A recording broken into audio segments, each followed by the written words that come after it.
Hi!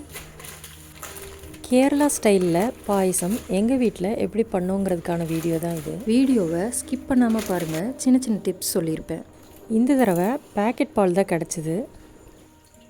Last time வீட்டில் ஒரு ஃபங்க்ஷனுக்காக பாயசம் பண்ணும்போது 25 லிட்டர் பசும்பாலில் பண்ணியிருந்தோம். பேக்கெட் பாலை விட பசும்பாலில் பண்ணும்போது ரிச்னஸ் இன்னுமே ஜாஸ்தியாக இருக்கும்.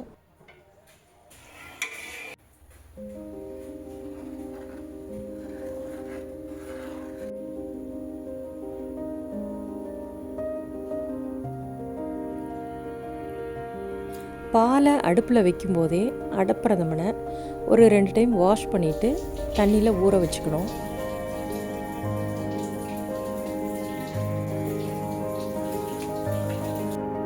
பாலில் ஆடப்படியாக ஆரம்பிக்கும்போது அந்த ஓரங்கள் எல்லாமே சுரண்டி சுரண்டி எடுத்து பாலில் கலந்து விட்டுறணும். இது ஒரு எக்ஸ்ட்ரா டேஸ்ட் கொடுக்கும்.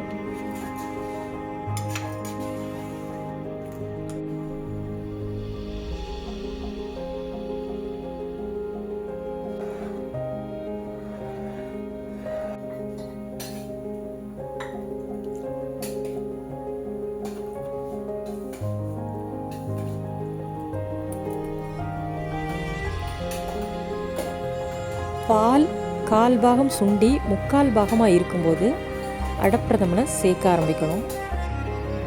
இதில் அடப்பிரதமனோட அளவும் ரொம்ப முக்கியம். அளவுக்கு அதிகமாக அடப்பிரதமன் சேர்த்திட்டாலும் எதிர்பார்க்குற டேஸ்ட் வராது.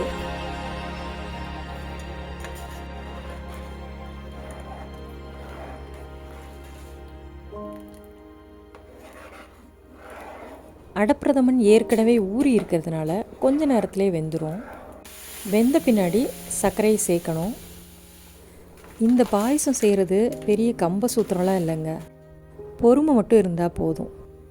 ஏன்னா இந்த சட்டியில் இருக்கிற அளவு பாலை குறுக்கிறதுக்கே 4லேருந்து 5 மணி நேரம் ஆச்சு. பாயசம் ரெடி ஆயிடுச்சு. நெய் முந்திரிக்கெல்லாம் இந்த பாயசத்தில் வேலையே இல்லை. இந்த அடப்பிரதமன் எடுத்து நாக்கில் விட்டால் நாக்கோட சுவை மொட்டுக்கள் அனைத்தும் நாட்டியமாடும். அப்படி ஒரு டேஸ்ட்டாக இருக்குங்க. நான் சொன்னால் உங்களுக்கு புரியாது, நீங்களே ஒரு தடவை செஞ்சு பாருங்கள் உங்கள் வீட்டில். எங்களுக்கு வீட்டில் செய்கிறதுக்கு பொறுமை இல்லை, டைம் இல்லைன்னு சொல்கிறவங்களுக்கு நாங்கள் பண்ணித்தரதுக்கு ரெடியாக இருக்கோம். வேணுங்கிறவங்க வாட்ஸ்அப்பில் காண்டாக்ட் பண்ணுங்கள். Minimum order 8 litres. சரி, இப்போது உங்களுக்கான கேள்வி, இந்த அடப்பிரதமன் பாயசத்தில் என்னெல்லாம் இன்க்ரீடியண்ட் ஆட் பண்ணேன், எவ்வளோ பேக்கெட்ஸ் பால் ஆட் பண்ணேன், இதுதான். பார்க்கலாம் எவ்வளோ பேர் கரெக்டாக பதில் சொல்கிறீங்கன்னு. இதோட வீடியோவை முடிச்சுக்கிறேன். பாய்.